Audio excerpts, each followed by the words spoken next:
laisse mon fils qui, par miracle, dort un peu cette nuit-là.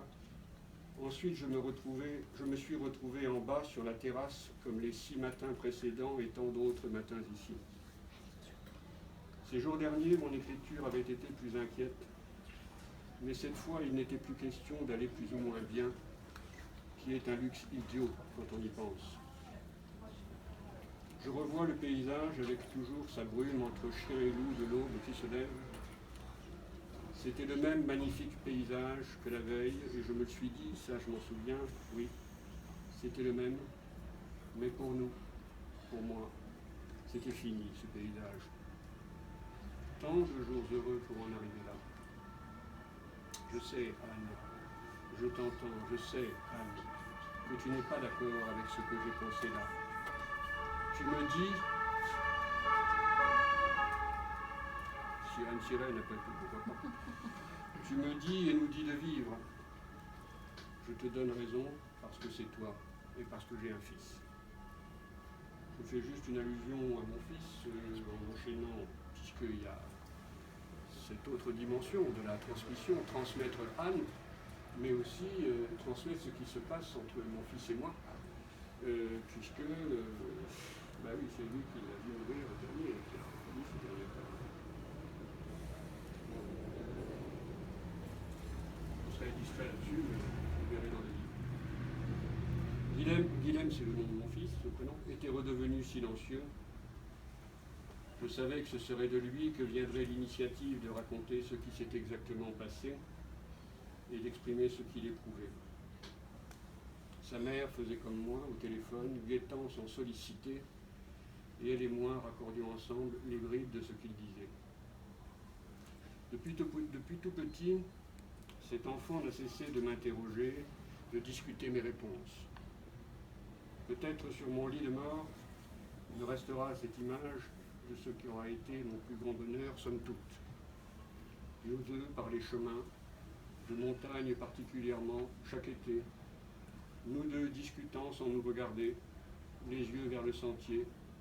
Peut-être est-ce cela, un fils et un père. Mais à présent, il était arrivé quelque chose d'effrayant.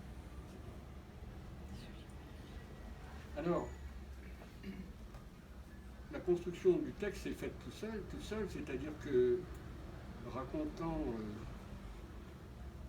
comme je pouvais ce qui nous est arrivé, depuis le premier moment de la tragédie, ensuite la scène d'autant plus traumatisante qu'elle était sans ombre, en plein soleil, sur les plages. Les gens jouent avec des bouées, des matelas pneumatiques, des yachts blancs, le soleil. Donc je me suis retrouvé, et ça j'y repensais après coup, et c'est grâce à nos discussions, je me suis retrouvé dans la situation que décrit La Rochefoucauld.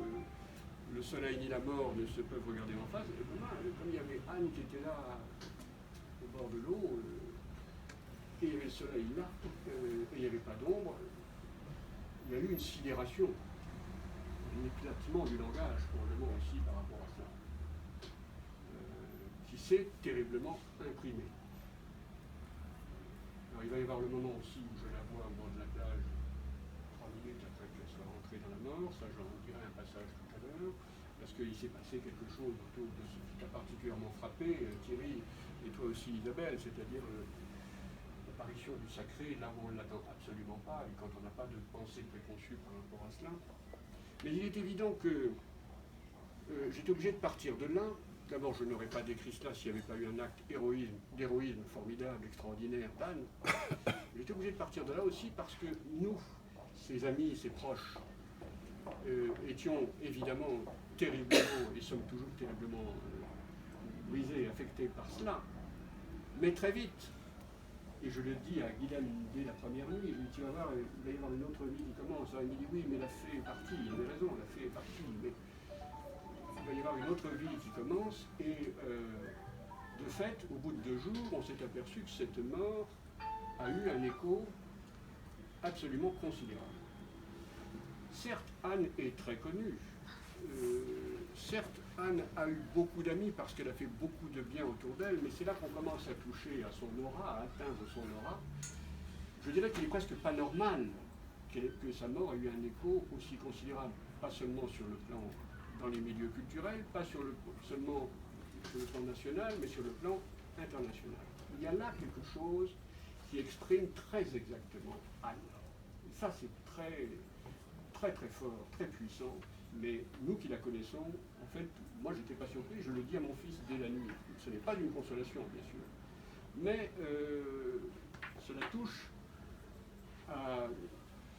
au fond, ma seule croyance. Après tout, nous sommes dans une librairie et nous venons acheter des livres, certains tout récemment parus, d'autres beaucoup plus anciens, et les plus anciens ne sont pas moins parlants que les plus récents, et même parfois plus.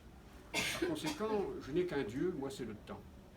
Et je ne crois pas du tout à l'arrière-monde, ni à quoi que ce soit, mais en revanche, l'aura d'Anne fait partie de ces résonances, où en effet, tous les êtres meurent, mais pas tous au même taux.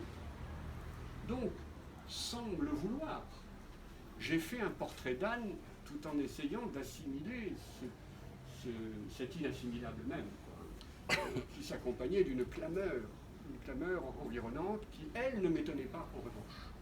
Donc c'était ma connaissance d'Anne, notre connaissance d'Anne. Car je tiens à dire que je suis bien conscient que ce que j'ai dit d'Anne du Fourmentel est limité par ma personne. Nous sommes tous dans cette situation, quelles que soient les relations que nous avons avec un être. En revanche, ce que j'ai dit, je suis sûr que c'est exact. Et je suis sûr que celles et ceux qui la connaissent bien sont d'accord. En outre, pour mon ami, c'est vrai qu'ont dû se convoquer en moi toutes mes forces, et quelles qu'elles soient, au moins, je crois pouvoir parfois dire les choses avec l'exactitude. Par conséquent, le portrait d'Anne est venu naturellement, là encore sans vouloir faire un hommage à Anne, encore que plus je transmettrai ce qu'elle est, et plus notre société d'ailleurs le recevra, et mieux ce sera. Il y a sûrement eu cette intention, parmi mes intentions somnambuliques et ma double vue. Mais le portrait d'Anne est né en situation, pendant ce mois, le récit de ce mois terrible. Alors, je vous laisse un petit peu la parole, peut-être, Thierry?